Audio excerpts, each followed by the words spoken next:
everyone, welcome back. Today we're setting up our workspace in Visual Studio Code.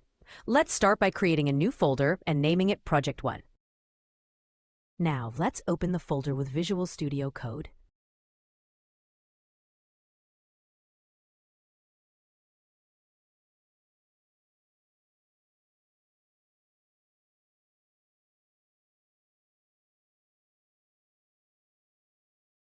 Next, click on New File and create a new file.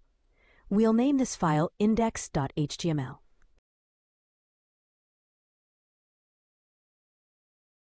All right, now let's add the main code to make FFmpeg.js run inside our project. You can copy the code from the description below and paste it right here. After writing or pasting the code, make sure to save your file. Just press Ctrl+S or go to File, Save from the top menu. Now, let's go to the folder where we saved our file. Double-click on it to open. It will launch in your browser. And there you go. You'll see a beautiful, modern-looking interface appear on the screen. Next, click on Upload Video. A dialog will appear asking you to choose a video file from your computer.